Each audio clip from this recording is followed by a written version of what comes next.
Distant worlds await us as we add a custom portal to Minecraft.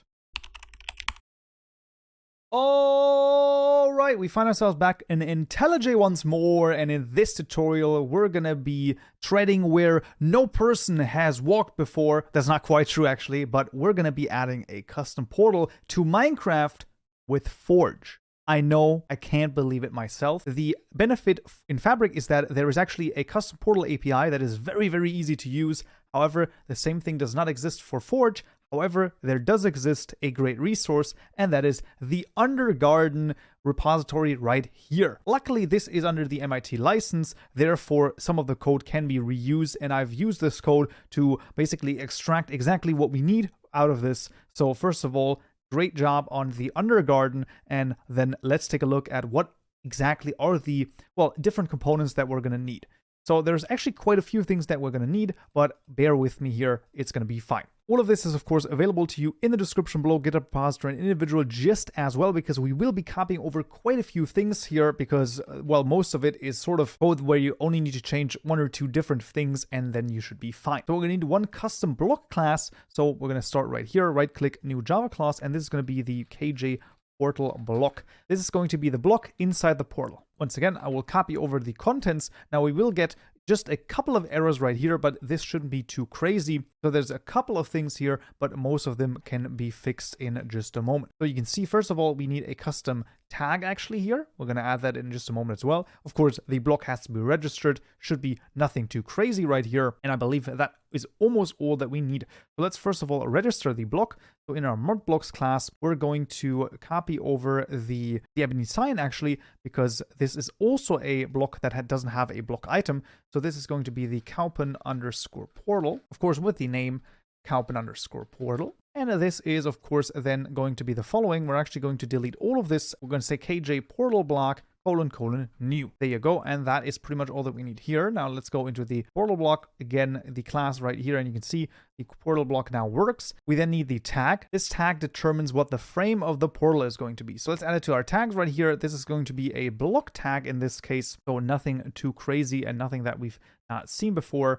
So this is going to be the portal_frame_blocks. And then, of course, same name here, portal_frame_blocks. And then we also want to add that into our data folder tutorial mod tags blocks. And then let's just make sure that we actually write this correctly. So I'm going to copy the name right here and then change this. There you go. And I want this to be the citrine block for the purposes of this. And that's going to be fine. So the citrine block is one possible block that we can use as a portal frame. That's great. And now those errors have also cleared up. That's pretty good. You can see we still need a couple of other things, mainly, as you can see, the ModTeleporter right here, which is a custom one. And then also you can see the portal entrance position right here. You can see has protected access. So what we actually need to do is we need to also AccessTransformer that as well. So let's start with access transforming the entity. If you have not used access transformers before, then you will, well, basically will have nothing in here. So in the meta info, you're going to right click new file called AccessTransformer.cfg. Incredibly important. Write this correctly, otherwise it will not work. Double check this. AccessTransformer.cfg. Once you've created the file inside of the build.gradle file, if we actually search for this, we should be able to find the access transformer right here. And you can see it is currently commented out. You have to basically delete the comments and then it's going to work. Let's not reload just yet. Let's also add the contents of this in here as well. So what we want to add is both of these ones right here so that the portal entrance field is going to be public, as well as the dimension special effects is also going to be public. Once that has been added and the comment here has been removed so that this, is being read in, now we can press a little elephant, then Gradle will start doing stuff in the background. It's going to reload stuff, and it's basically going to apply the access transformer. Now this can take a little bit of time, a minute or two, depending on how fast your computer is. Just remain patient. Just wait a while, and any errors that might come up, as long as you get a build successful at the end, can almost always be safely ignored. Things like these, right? The comments like these, warnings like these, absolutely no worries. At the end, the build successful is what is important. So just remain patient until it works, and then we'll see. And there we go, build successful in 1 minute 59 seconds. And if we now go to the KJ portal block, you can see the portal entrance position is now public, so we can access it. That's very good. So I've just fixed this one as well. It was just a wrong name. And now the only remaining error here is the ModTeleporter class. Now we're going to create this under the world dimension, and then we're going to make a new package called portal. And then inside of there, we're going to make a new Java class called the ModTeleporter. There you go. But before we can actually create this one, what we need to do is we need to create a separate class for our points of interest. So before, if we take a look at the villager one, we've actually created the points of interest right here. We actually want a separate class for this for the portal, because the portal is also a point of interest. So we're going to call this the ModPOIs, and I will just copy over the contents of this because it is not that crazy. So we of course also need a public static void register method with the iEvent bus called event bus, and then poi.register, passing in the event bus right here. This is of course very important, but you can see the Kaupenjoe portal right here is just a point of interest in this case, and that's actually quite important. So let's call this method right here. So let's just go right here and say this is the ModPOIs.register, and then passing in the event bus. Now after having done this, we can now proceed to then actually close a lot of the stuff because we don't need it, and then the ModTeleporter. So the ModTeleporter is probably the most complicated class of all of this, and once again this will be copied over in total. Now let's just see once again, of course, everything available to you. Now we're going to get the same errors right here. This is just because of the name. You should not get those. If you actually follow everything as I've done it in the last and this tutorial, you should not get those as well. And then you can see no more errors should be present in this class. And this is almost everything that we need to do to basically add this. So the ModTeleporter obviously basically, as a gist, well, just teleports you to the other location, so the other world. Now what it will also do is it will actually make the portal. So it will create the portal, and it will also create the portal in the other dimension. So you can see everywhere where I have a citrine block is basically where it creates the portal in the dimension you're traveling to, because of course you need some way to go back. Now this, in this case, you would have to change in one way or the other. If, for example, you don't want only citrine block to be, you know, a portal. If you have multiple portals, you would just create another ModTeleporter class, you know, just rename it to something different and then change those, and then you could also have different and multiple portals as well. Apart from that though, I highly recommend going through this class in your own time as well. There's one interesting thing that I've not implemented, and that is going to be the particles. Now I'm not even sure, or the particles might actually be in the KJ portal block right here. Yeah, there they are. So you can see here inside of the animate tick method, you can also add some particles if you want to. I've opted out of those in this case, but it's very easy to do, right? You just have a custom particle type. We've talked about those before, right? And you just add this here, and then you should pretty much have exactly what you want as well. So keep that in mind as well. Yeah, the rest of the ModTeleporter class, once again, highly recommend just going through it.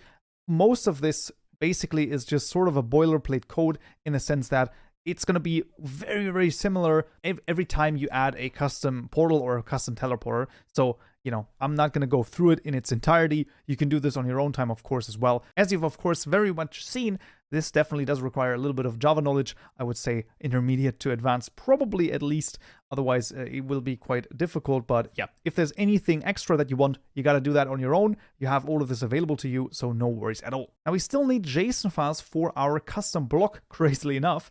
So the Kaupenjoe portal block is just a normal block. And what I'm going to do is I'm actually going to add the JSON files manually right here, instead of doing it all via the data generators in this case. So you can see we actually have an X and a Z and an X axis, and you can see this goes from east to west and then from north to south as well. So there's going to be 2 block model files. Those, once again, of course, all available to you in the description below. Get a repository and individual just as well. And you can see those just point to the portal, and then also the portal is made a little bit smaller rather than the entire block. It's just a little bit, well, smaller basically. When it comes to an item, we don't need an item actually, but what we do need when it comes to an item is we need an item that can right-click the portal, and that is going to be a catalyst item. So we are not done just yet. So in the item package, what we're going to do is we're going to make a new class called the catalyst item. Once again, this will be copied over, all of this available to you as always, and let's just do this. Once again, this is going to be the KG key, kgdim key, there you go. And then we just need to make something different, our catalyst item. So let's go to our mod items right here. And let's just, for example, say our staff, you know what, it's just a normal item, but we're going to create a catalyst item here. So we're just going to delete all of this and we're going to say catalyst item, : new. There you go. So now our citrine staff is a catalyst item, and you can see it basically checks what we're clicking and then basically just says, hey, can we spawn a portal here? If that's the case, portal gets spawned and off we go.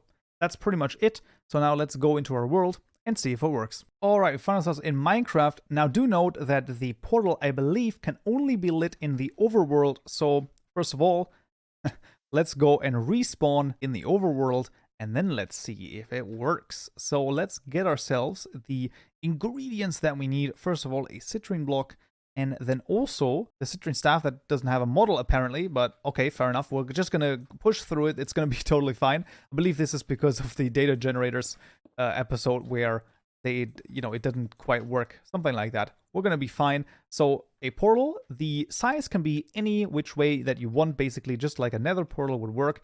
Then you need your catalyst item, right click, and there we go. Now, of course, we haven't added the texture. No worries at all. We can add the texture, but this is a very good, you know, first step. So let's go through, and we are exactly where we expect to inside of our custom dimension. And we can also go back, and there you go. Everything working great. Now let's fix the texture as well. Incredible. How can I forget the texture? Well, there are quite a few things for the portal to work, so that would probably do it. So in our textures folder, what we want is we want both the Kaupenportal as well as the Kaupenportal MC meta file. So there you go. This is just the MC meta file from the Nether portal as well as the Nether portal, basically just tainted in a different color. Also want in our client setup method, just so that it's a little nicer. Basically, we want to call modblocks.kaupenportal.get and then make it translucent so that we can basically look through it. It does look a little bit nicer. This has nothing to do with the tutorial in this case, but I've re-added the citrine staff right here just so that we have it as well, and then it looks a little bit nicer. So just for completion's sake, let's see a nice looking portal in the game. And here we are. Look at this. This is incredible. A completely custom portal, and the citrine staff also fixed. So let's go through just one more time. And you can see, there we go, the portal as well, working. A little bit of see-through, I really like it. And, well, there you go. That is pretty much how easy it is. You know, a few steps, but to be honest, still pretty cool to add a custom portal to Minecraft. Right, and that would be it for this tutorial right here. I hope you found this useful and you learned something new. If you did, I would very much appreciate a like. And don't forget to subscribe for more tutorials just like this one. Many thanks also to my lovely Patreon supporters for supporting the channel, and I will see you all in the next video. So, yeah.